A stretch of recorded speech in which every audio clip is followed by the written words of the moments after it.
मला आजच्या या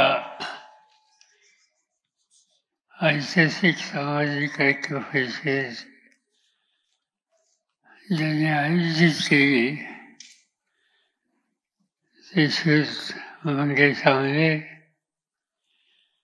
ज्यांचे विचार या ठिकाणी आपण ऐकले, आमदार शशिकांत शिंदे, आमदार रोहित पवार, विविध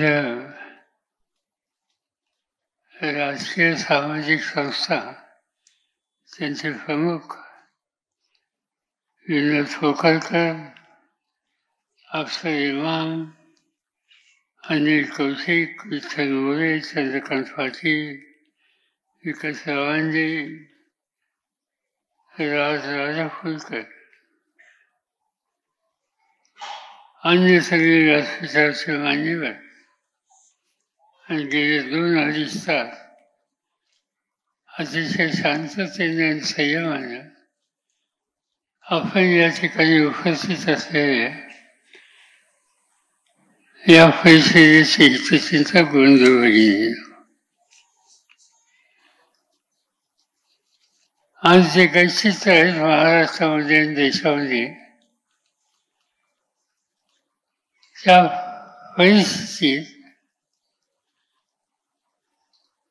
बदलाव करण्याची आवश्यकता आहे आणि तो बदलाव करायचा असेल तर जात पात धर्म भाषा यामध्ये जे अंतर आहे त्याचं विस्मरण करून एकसंघ समाज आणि एकसंघ राष्ट्र ही संकल्पना घेऊन आपल्याला एकत्रित काम करण्याची गरज आहे आणि ते करण्यासाठी माझ्या मते ही ऐक्य परिषद अतिशय मोलाची कामगिरी करेल. मंगेश आमलेंनी सांगितलं की परिषद आज या ठिकाणी बसते, आणखी 4 ठिकाणी अशा प्रकारचं आयोजन हा करण्याचा निर्धार त्यांनी केलेला आहे.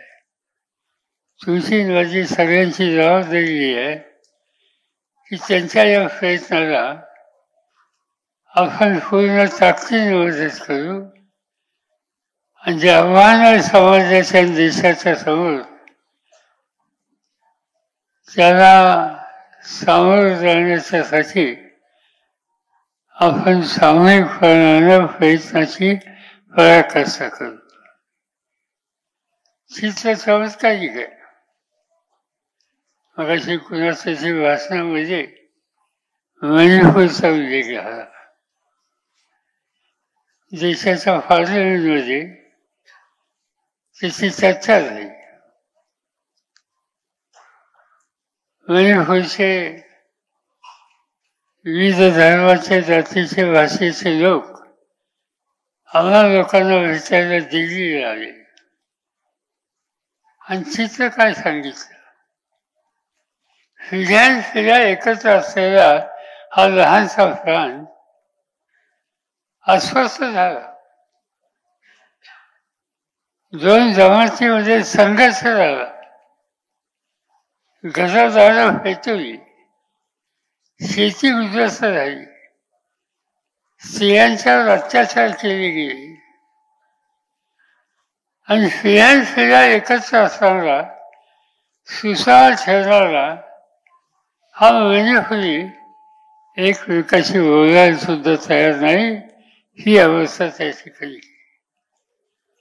आणि एवढं मोठं संकट एका राज्यावर आल्याच्या नंतर राज्यकर्त्यांची जबाबदारी ही आहे की त्याला सामोरं जाणं, लोकांना विश्वास देणं, एकवाक्यता निर्माण करणं, कायदा आणि सुव्यवस्थेचं जतन करणं. पण दुर्दैवानं आजच्या राज्यकर्त्यांनी त्याच्याकडे धमकून सुद्धा बघितलं. आज अखेर एवढं मणिपूरला झाल्याच्या नंतर देशाच्या प्रधानमंत्र्यांनी तिकडे आपण चक्कर टाकावी, लोकांना दिलासा द्यावा हे कधी त्यांना वाचले नाही. हे घडल्यामुळे होईमध्ये आजूबाजूच्या राज्यातही घडलं, खाली कर्नाटकामध्ये घडलं आणि अलीकडच्या काळामध्ये महाराष्ट्रात काही घडेल का काय अशी चिंता वाटायला लागली. सुदैवानं महाराष्ट्राला एक दिशा येणारे अनेक युगपुरुष होऊन गेले. त्यांनी विचार केला तो समाजाचा विचार केला. आज देशाच्या कानाकोपऱ्यामध्ये कुठेही गेल्याच्या नंतर या देशामध्ये अनेक राजे होऊन गेले, राज्य झाली, पण 350 वर्ष झाल्याच्या नंतर सुद्धा कुठेही देशाच्या कानाकोपऱ्यामध्ये कुणाला हा प्रश्न विचारला की इतक्या वर्षाच्या कालखंडामध्ये तुम्हाला आदर आणि अभिमान वाटावा असा कोण राजा या देशातून गेला, ते एकच नाव निघतं, शिवछत्रपतींचं. दुसरं नाव कधी निघत नाही. आणि त्याचं महत्वाचं कारण त्यांनी राज्य केलं हे लोकांच्यासाठी केलं. या देशात अनेक राजे होऊन गेले. देवगिरीच्या यादवांचं राज्य होतं, दिल्लीमध्ये मोगलांचं राज्य होतं, राजपूतांचं राज्य होतं, अनेकांची राज्य होती. हे दिल्लीचं राज्य मोगलांचं राज्य म्हणून ओळखलं जात होतं. देवगिरीचं राज्य यादवांचं राज्य म्हणून ओळखलं जात होतं. शिवाजी महाराजांचं राज्य भोसल्यांचं राज्य म्हणून कधी ओळखलं गेलं नाही. हे रयतेचं राज्य आहे, हे हिंदवी स्वराज्य आहे. या राज्याच्या सर्वसामान्य माणसाचं हे राज्य आहे. आणि हे सूत्र छत्रपती शिवाजी महाराजांनी कृतीने आपल्या सगळ्यांच्या समोर केलं. त्यांच्या कालखंडामध्ये काही लोकांनी विरोध केला. साधी गोष्ट आहे की राज्याभिषेक करण्याच्या संबंधीची भूमिका सांगण्यात आली. त्यावेळेला काही स्थानिक समाजातल्या लोकांनी हा अभिषेक देण्याच्यासाठी सुद्धा नकार दिला. आणि शेवटी उत्तरेकडनं कोणाचे आणावं लागलं आणि त्यांना ती महापूजा त्या ठिकाणी करावी लागली. याचा अर्थ त्या कालखंडामध्ये सुद्धा ऐक्याला धक्का देणारा एक वर्ग समाजामध्ये होता आणि तो दुर्दैवानं आजही कुठे ना कुठे बघायला मिळतोय आणि त्यामुळे प्रश्न निर्माण होतो. मगाशी अनेकांच्या भाषणामध्ये नावं केली गेली.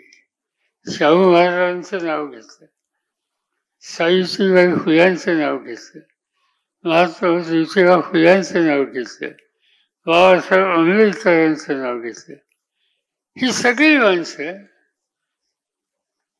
हे अत्यंत कर्तृत्ववान आणि सातत्यानं समाजाचा विचार करणारे असे महापुरुष या देशात, या राज्यात कितीतरी गोष्टी सांगता येतील. सुरुवातीच्या भाषणावर सांगण्यात आलं की राजा हे सगळे नेते होऊन गेले, त्यांनी जो विचार केला तो समाजाचा व्यापक विचार केला. महात्मा ज्योतिबा फुले यांच्या कितीतरी गोष्टी सांगता येतील. आपल्या आधीच्या भाषणामध्ये हे सांगण्यात आलं की हे ऐक्य, हे ऐकायचा, हे जर ठेवलं नाही तर राज्याच्या देशाच्या अर्थव्यवस्थेत विशेषपणा होईल. अर्थव्यवस्था मजबूत करायची असेल तर स्थिरता ही देशामध्ये असण्याची गरज आहे. महात्मा ज्योतिबा फुल्यांनी हा विचार, हा आदर्श ठेवला. देशामध्ये सामान्य लोकांच्या संसारामध्ये परिवर्तन झालं पाहिजे ही भूमिका त्यांनी सातत्याने मांडली. आणि त्याचं एकच उदाहरण सांगायचं झालं तर त्या काळामध्ये इंग्रजांचं राज्य होतं. इंग्रज राजा पंचम जॉर्ज हा भारतात यायला निघाला. त्याचं स्वागत करण्याच्यासाठी एक कमान बांधली गेली त्यावेळेच्या राज्यकर्त्यांनी, ज्याला आपण गेटवे ऑफ इंडिया म्हणतो. ती गेटवे ऑफ इंडिया या ठिकाणी मुंबईत बांधली ती पंचमदेवाचं स्वागत करण्यासाठी. पंचमदेवाची होत आली, इंडिया गेटच्या त्या ठिकाणी थांबली. त्यांचे अधिकारी हे सगळे त्या ठिकाणी उपस्थित होते पंचमदेवाच्या स्वागतासाठी. आणि त्यावेळेला एका कोफ्यामध्ये एक फेटा मुंजासा बांधणारा, हातात कागद घेऊन उभा राहणारा एक कोणतरी खेळून त्या ठिकाणी उभा होता. पंचमदेवात उतरला, भोवतीतनं त्याचं स्वागत झालं, त्याला सैनिक दिला. आणि त्यावेळेला या कोफ्यामध्ये जो मुंजासेवाला उभा होता हातात कागद घेऊन, त्याला त्यावेळेच्या पोलिसांनी बाजूला केलं. पंचमदेवाचं पाहिलं. त्यांना गमत होती, हा कोण माणूस आहे, डोक्याला काहीतरी बागोटं बांधलेलं आहे, हातात कागद आहे, हा खेळूच दिसतोय, काय त्याला म्हणायचं हे सांगितलं जात नाही. त्यांनी सांगितलं अधिकाऱ्यांना त्या घरस्थळाला थांबून द्या, त्याच्या हातात काय कागद आहे तो मला बघायचा आहे. आणि तो कागद शेवटी त्यांच्या हातात दिला. आणि त्याच्या कागदात काय होतं? कागदात मागण्या होत्या. मागण्या ह्या होत्या की आम्हाला हा समाज एकसंघ ठेवायचा आहे. हा समाज एकसंघ ठेवून या समाजाचे महत्त्वाचे गरिबीचे प्रश्न सोडवायचे. आणि ते प्रश्न सोडवायचे असेल तर पहिल्यांदा लक्ष कशाला द्यायचं असेल तो पाणी. थेंब न थेंब पडणारा पाऊस, त्याचा थेंब न थेंब हा साचवला पाहिजे, तलाव बांधले पाहिजे, भूगर्भाच्या पाण्याची पातळी ही वाढवली पाहिजे. आणि त्यामुळे शेती संपन्न होईल. आणि शेती संपन्न झाली तर उपेक्षित समाज हा समाज प्रगतीच्या योग्य रस्त्यावर होईल. आणि त्यासाठी राजांनी आम्हाला मदत करावी. दुसरी मागणी काय होती? दुसरी मागणी ही होती की अलीकडच्या काळामध्ये वृक्षतोड सुरू झाली, झाडं तोडली जातात.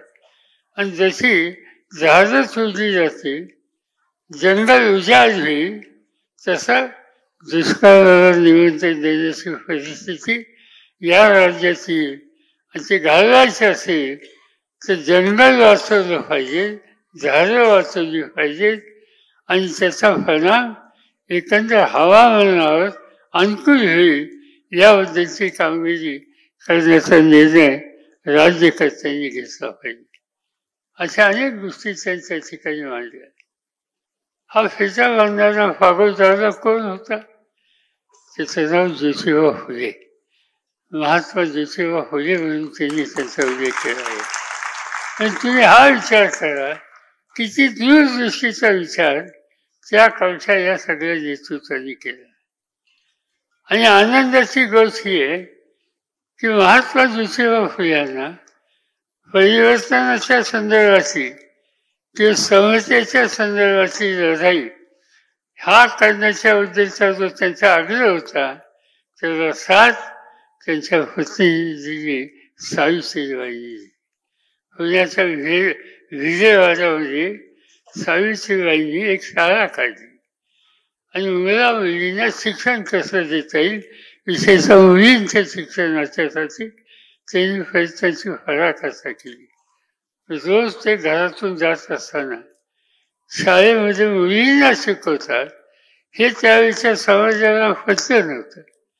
आणि त्यामुळे सावित्रीबाई शाळेत जात असताना कधी त्यांच्यावर चिखल टाकलं, कधी त्यांच्यावर शेण मारलं गेलं, कधी त्यांच्यावर खडे मारले गेले, हे सगळं घडलं. पण या माऊलीने शिकाची शोधली आहे. जाताना जो एक साडी अंगावरची आणि दुसरी एका कापसामध्ये दुसरी गुंडाळलेली साडी घेऊन त्या जायच्या त्या शाळेमध्ये.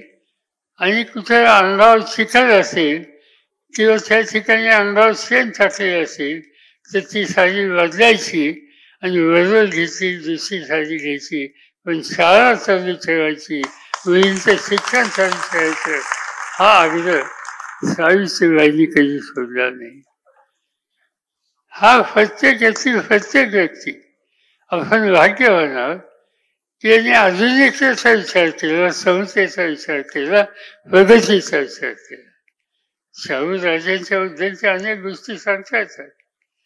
शाहू राजांनी हा पहिला राजा आहे की त्यांनी समाजाच्या घटकांना 50% आरक्षण दिलं.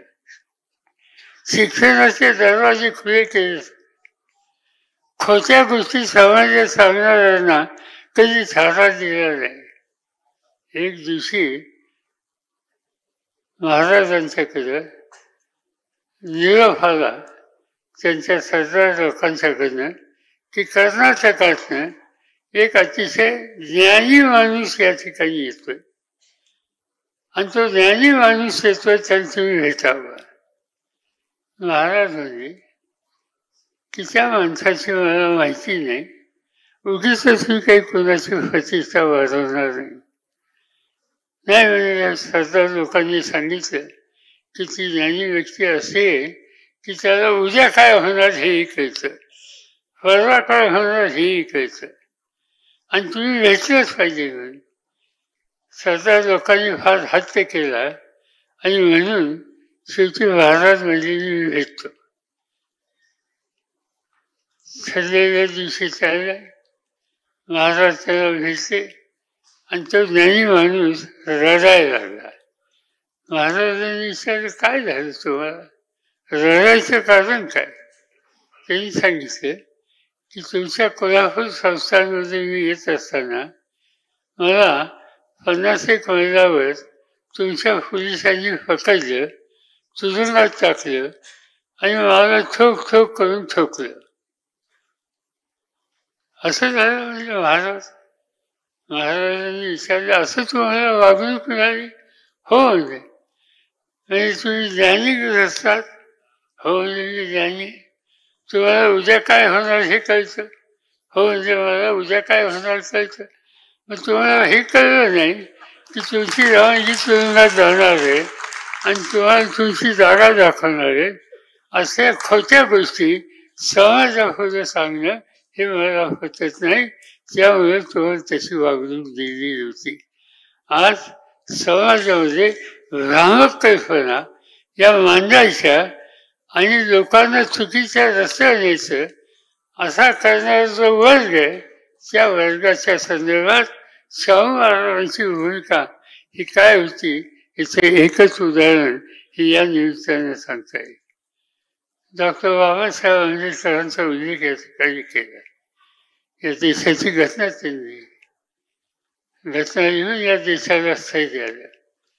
आज हा देश एकसंघ आहे, तिथे काही प्रश्न असतील, पण तरी देश एकसंघ आहे आणि त्याचं महत्वाचं कारण या देशाची संविधान, आणि ती संविधान बाबासाहेबांनी तयार केली. पण लोकांना बाबासाहेबांचा परिचय हा संविधान म्हणून होतो. दलितांच्यासाठी प्रयत्न करणारा दूरदृष्टीचा नेता म्हणून होतो.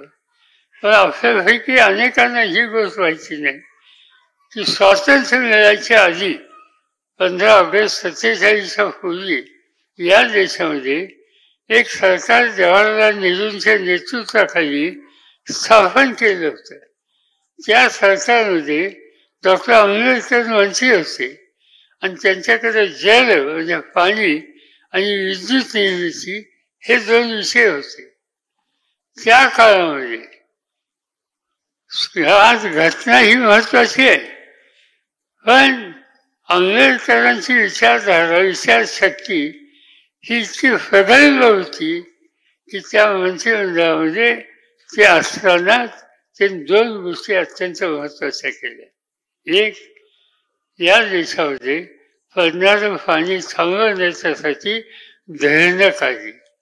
वाखरा नांदे नावाचं या देशाचं पंजाब हरियाणाचं सगळ्यात मोठं धरण या संबंधीचा निर्णय आंबेडकरांनी घेतला होता. दक्षिणेमध्ये दामोदर हल्ली कॉर्पोरेशन नावाचं सगळ्यात मोठं धरण आहे, याचा निर्णय बाबासाहेब आंबेडकरांनी घेतलेला होता. आणि ते एवढंच करून थांबले नाही. या पाण्याचा प्रभाव खाली पडल्यानंतर त्यापासून वीज तयार करणे शक्य आहे, हा विचार त्यांनी मांडला मंत्रिमंडळामध्ये स्वातंत्र्याच्या आधी. आणि जलविद्युत केंद्र उभारण्याची आज देशाला आवश्यकता आहे. जशी विद्युत पुरवठा वाढेल तशी देशाची प्रगती होईल. आणि त्यासाठी हे निर्णय घेण्याच्या संबंधीचा आग्रह हा आंबेडकरांनी केला. एवढंच नव्हे, अलीकडच्या काळामध्ये आपल्याकडं विद्युत मंडळ होतं, किंवा ज्या राज्यात अधिक वीज आहे आणि ज्या राज्यात कमी वीज आहे, त्या अधिक वीज असलेल्या राज्याची जादा वीज ही कमी वीज असलेल्या राज्यांना द्यावी, याच्यासाठी आज या देशामध्ये पॉवर ग्रीड कॉर्पोरेशन नावाची एक संस्था म्हणून देशात काम करते. त्याची निर्मिती स्वातंत्र्याच्या आधी करण्याचा निर्णय हा आंबेडकरांनी घेतलेला होता. आणि या सगळ्या लोकांच्यामध्ये आधुनिकता होती, समतेची भावना होती, प्रगतीचा विचार होता. आणि त्यामुळे खऱ्या अर्थानं या लोकांनी आपल्याला दृष्टी दाखवली. अनेक गोष्टी सांगता येतील, प्रत्येक व्यक्तीच्या संदर्भात ते करता येते. कर्तृत्वाचा मागचा हा ठराविक लोकांच्याकडे नसतो.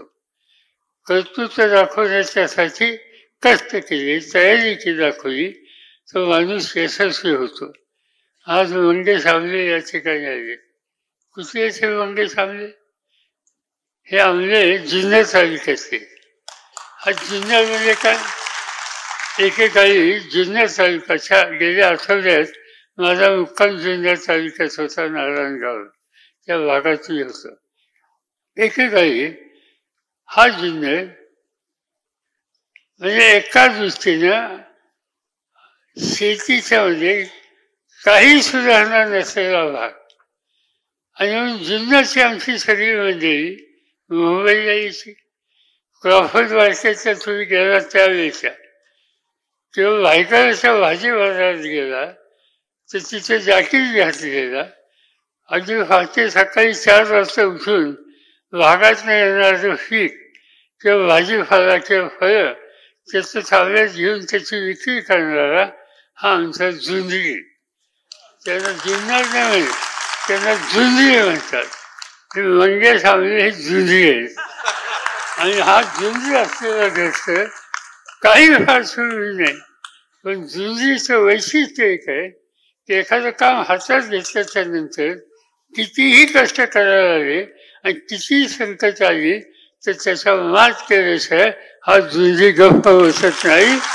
आणि त्याचा प्रयोग आज सायबर क्राईम, आज सगळ्या दुनियामध्ये जी नवीन टेक्नॉलॉजी मदत करणारी आणि चिंता करणारी जी आहे, त्या संबंधीचं ज्ञान, त्या संबंधीचं त्याबद्दलचं आत्मसात करण्याची भूमिका आम्ही केली. आणि त्यामुळे सायबर क्राईम हा एक धोका समाजाच्या समोर आहे. त्याच्यातून काही मार्ग काढण्याच्याबद्दलची कामगिरी त्यांनी या ठिकाणी केली. हे जुन्नरचं वैशिष्ट्य आहे आणि त्यामुळेच हे खऱ्या अर्थानं घडलेलं आहे. अनेक गोष्टी सांगता येतील. वेगवेगळ्या क्षेत्रात त्यांनी काम केलं. देशामध्ये देशाच्या बाहेर त्यांना पुरस्कार मिळाले. त्याचा सन्मान, त्याचा कर्तृत्वाचा, दृष्टीचा हा बाहेरच्या लोकांनी सुद्धा केला. आणि त्यामुळं तुम्हाला मला सगळ्यांना त्यांचा अभिमान आहे. हे सगळं होत असताना या गोष्टी आपल्याला करायच्या. पण दुसऱ्या बाजूने काही लोक जात पात धर्म भाषा याच्यातून माणसामध्ये एक प्रकारचा अंतर वाजायला लागलेली आहे. आणि हे मोठं संकट आहे समाजावर. या परिषदेचं वैशिष्ट्य हे आहे की समतेचा विचार करणारी परिषद, ऐक्याचा विचार करणारी परिषद. महाराष्ट्र एका दृष्टीनं भाग्यवान राज्य आहे. तुम्ही आम्ही भाग्यवान आहोत ज्यांची नावं मी या ठिकाणी घेतली. मग फुले असतील, सावित्रीबाई असतील, शाहू महाराज असतील, आंबेडकर असतील, अनेक अशा विभूती या ठिकाणी होऊन गेल्या की त्यांनी एक कर्तृत्वाचा नवीन रस्ता जनतेला दाखवलेला. आणि हा दाखवत असताना त्याच्यामध्ये कोणत्या जातीचा, कोणत्या धर्माचा, कोणत्या भाषेचा हा विचार कधी केला नाही. स्त्री पुरुष सुद्धा कधी विचार केला नाही. मगाशी मी सांगितलं की कर्तृत्व हे दोघांच्यातही असतं, पुरुषाचंही असतं, स्त्रियांच्यात सुद्धा. स्त्रियांना काम करायला संधी देण्याच्या बुद्धीची आवश्यकता. मला लोक नेहमी म्हणतात की तुम्ही देशामधलं पहिलं महिला धोरण स्वीकारलं. खरं आहे, ते महिला धोरण स्वीकारलं आणि त्याची कारणं आहेत. मी अनेक गोष्टी पाहिल्या. मी देशाचा संरक्षण मंत्री होतो, अमेरिकेला गेलो. परदेशामध्ये एक पद्धत आहे की संरक्षण मंत्री एखाद्या देशाचा आल्यानंतर विमानतळावर त्याला सॅल्यूट दिला जातो फौजेत घेऊन. मी अमेरिकेत उतरलो वॉशिंग्टनच्या एअरपोर्टला आणि उतरल्याच्या नंतर मला सॅल्यूट देण्याच्यासाठी अमेरिकन सैनिक त्या ठिकाणी होते. आणि मी खाली उतरल्याच्या नंतर बघितलं तर त्याच्यात एकही पुरुष सैनिक नव्हता, सगळ्या मुली होत्या. आणि त्या मुलींनी लष्करी वेशाचा मला सॅल्यूट दिला. नंतर माझ्या चर्चेमध्ये संरक्षण मंत्र्याशी मी त्यांना प्रश्न विचारले की हा मुलींचा अनुभव तुम्हाला काय आहे. त्यांनी सांगितलं काही फरक नाही, पुरुष सैनिक जवळ काम करतो तर ह्या मुली काम करतात. परत आल्याच्या नंतर इथे एक पद्धत आहे महाराष्ट्रात, देशात आपल्या, की दर सोमवारी सकाळी 9 वाजता संरक्षण मंत्र्याच्या ऑफिसमध्ये एक बैठक असते. आणि त्या बैठकीला आर्मी, नेव्ही, एअरफोर्स तिघांचे प्रमुख येतात आणि देशाची एकंदर स्थितीची चर्चा करून माहिती संरक्षण मंत्र्याला देतात. पाकिस्तानच्या सीमेवर काय चाललंय, चीनच्या सीमेवर काय चाललेले, श्रीलंकेमध्ये काय चाललेलं आहे का, सागरामध्ये काही बदल आहेत का, या सगळ्या गोष्टीची चर्चा ही होत असते. मी अमेरिकेवरून आल्याच्या नंतरची बैठकीला बसलो. हे सगळे प्रमुख माझ्याकडे होतं. जे काय ऐकायचं त्यांचं मत घेतलं. आणि नंतर मी त्यांना प्रश्न विचारला की आपल्या सैन्यामध्ये मुलींना का घ्यायचं नाही, त्याचं म्हणजे शक्यच नाही, हे बायकांचं काम नाही आणि हे होता कामा नये. मी अमेरिकेत पाहिलं, मी आणखीन 2-3 देशात पाहिलं, त्या देशात होऊ शकतं, आमच्या मुली का करू शकत नाही. ते नाही म्हणून सांगितलं. 1 महिन्याच्या नंतर तुम्ही विचार करून पुन्हा सांगा असं मी त्यांना सांगितलं. 1 महिन्याने तोच प्रश्न विचारला आणि त्याचं उत्तर त्यांनी दिलं की या मुलींच्याकडनं हे होणं शक्य नाही. पुन्हा 1 महिना विचार दिला, त्यांचं उत्तर ते झालं. ते 4थ्या बैठकीत मी सांगितलं की या देशाच्या जनतेने मला संरक्षण खात्याचा निर्णय घ्यायला नेमलेला आहे. मी संरक्षण मंत्री पुढच्या महिन्यापासून आपल्या आर्मीमध्ये 10% मुली ह्या पहिल्यांदा येतील आणि त्यानंतर हळूहळू ही संख्या वाढू. कालच्या 26 जानेवारीची परेड तुम्ही बघितली असेल तर त्या परेडचं नेतृत्व आपल्या मुली करत होत्या. आणि आणखीन एक गोष्ट दिसवली, मी हवाई दलाच्या प्रमुखांची माझी भेट झाली. त्यांना मी सहज विचारलं की मुली आता फायद्यात झाल्यात, फायटर विमान चालवायला लागल्यात, तुमचा अनुभव काय. त्यांनी सांगितलं आमचा अनुभव असा आहे की या देशाच्या हवाई दलाचा अपघाताचा रेट, ॲक्सिडेंट हे थोडं जास्त होते आणि ते मुली फायदा झाल्याच्या नंतर तो ॲक्सिडेंट रेट कमी झाला, ॲक्सिडेंट कमी झाला. मला विचारलं हे कसं तुम्हाला सुचलं. मी म्हणलं मुलींचं वैशिष्ट्य आहे की दिलेलं काम मुली चांगलं काम करतात आणि त्यांना कारण लहानपणापासून त्यांच्यावरचे संस्कार. मुलगी जर वेळीवर भाजी चिरायला बसली आणि तिचं लक्ष दुसरीकडे असलं तर तिचं होश कापेल. त्यामुळे तिचं लक्ष वेळीवरच असतं, ती दुसरी तिसरीकडे काही नाही. किंवा स्टोववर दूध ठेवलं तिने, तिचं लक्ष त्या दुधाकडे असतं. जर लक्ष नाही दिलं तर ती दूध उसू जाईल आणि वाया जाईल. त्यामुळे तिची नजर तिथेच असते. मुलांचं काम दुसरं असतं. त्यांना दिलेलं काम सोडून दुसरीकडे नजर जास्त असते आणि त्यामुळे असे प्रश्न निर्माण होतात. त्याचा चेष्टेचा भाग सोडून द्या. पण कर्तृत्व हा मागचा फक्त पुरुषाचा नाही.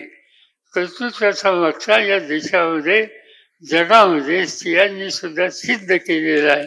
या देशामध्ये अनेक स्त्रिया या सगळ्यांना होऊन गेल्या. आणि ज्या वेळेला समतेचा विचार मांडायचा, एकतेचा विचार मांडायचा, त्या एकतेच्या समतेच्या विचारामध्ये स्त्रीला वगळून कसंही चालणार नाही. अनेक ठिकाणी मी बघितलं. एक दिवशी मी रशियामध्ये होतो आणि रशियामध्ये इंडियन एम्बॅसीमध्ये अनेक लोक मला भेटले. तर त्याच्यात एका बाईची रशियन मला ओळख करून दिली. ती रशियन प्राध्यापिका होती आणि तिच्याशी ओळख करून दिल्याच्या नंतर मला विचारलं की तुम्ही कुठल्या राज्यात आला? मी महाराष्ट्रात आलं. तिने सांगितलं मला महाराष्ट्रामध्ये भयंकर आस्था आहे. म्हणजे तुम्हाला? हो, मी येत असते. म्हणजे काय करता येईल? त्याने मी पंढरपूरच्या वाजीला मी जात असेल. मला गमत होती. रशियन बाई प्राध्यापिका आणि सांगते पंढरपूरच्या वाजीला जाते. त्याच्यानंतर त्या आल्या तर मी त्यांना सांगितलं माझ्या घरी उतरा. माझ्या घरी उतरलं आणि त्याच वेळेला पुण्याच्या काही उच्च शिक्षित काही भगिनी या मला भेटायला आल्या आणि मी त्यांना ओळख करून दिली. ही रशियन बाई पंढरपूरच्या वाजीला जात असते. तर आमच्या पुण्याच्या भगिनीने प्रश्न विचारला, असं म्हणजे वाजी जातं? हो, म्हणजे वाजी जातं. कुठून जाता? म्हणजे पुण्याहून जाता का सासवडवरून जाता? तर रशियन बाईने उत्तर दिलं की माऊलीचं दर्शन घेऊन पंढरीला निघतो, ते तुकोबाचं दर्शन घेऊन जो पंढरी निघतो त्याला वाजी म्हणतात. मध्ये आलेले असतात त्याला हौशी गवशी म्हणतात. मी हौशी गवशी नाही, रशियन असली तर मी खरी वाचते आहे. पण सांगायचं तात्पर्य असं की स्त्रिया सुद्धा या सगळ्या गोष्टीचा सुद्धा गांभीर्यानं विचार करतात आणि त्यामुळे समतेचा विचार ज्यावेळी तुम्ही मांडाल किंवा समतेची संकल्पना मांडाल त्याच्यामध्ये स्त्री पुरुष हे चित्र कधीही ठेवायचं नाही. स्त्री आणि पुरुष या दोघांना समान अधिकार, समान संधी ही त्या ठिकाणी द्यायची आणि ते काम आपण केलं पाहिजे. मंगेश आमले आणि त्यांच्या सगळ्या सहकार्यांना मी आग्रहानं एकच सुचवतो की तुम्ही ही परिषद आज या ठिकाणी घेतली. ही परिषद आपण आणखी काही ठिकाणी घेणार आहात. हे काम चालू ठेवा. आम्ही सगळे तुमच्या पाठीशी आहोत आणि त्याचं कारण आपल्याला समाजाचं मन तयार करायचं आहे. समाजाची एक बौद्धिक क्षमता तयार करायची, विचारधारा मजबूत करायची आणि ती करायची असेल तर समतेचा विचार हा सोडून आपण कधीही यशस्वी होणार नाही. त्या समतेचा विचार घेऊन तुम्ही हा कार्यक्रम या ठिकाणी आखला त्याबद्दल तुम्हाला धन्यवाद. एवढंच सांगतो आणि माझे 2 शब्द संपवतो. इथे उपस्थित असलेल्या सर्व महिला आणि मुलींसाठी जोरदार टाळ्या आणि पवार साहेबांचा विजय असो असं मी म्हणेन. रुपेश ठाकूर, शहर अध्यक्ष, राष्ट्रवादी काँग्रेस पार्टी, शरदचंद्र पवार गट यांना मी विनंती करते की सर्वांचे आभार मानावेत.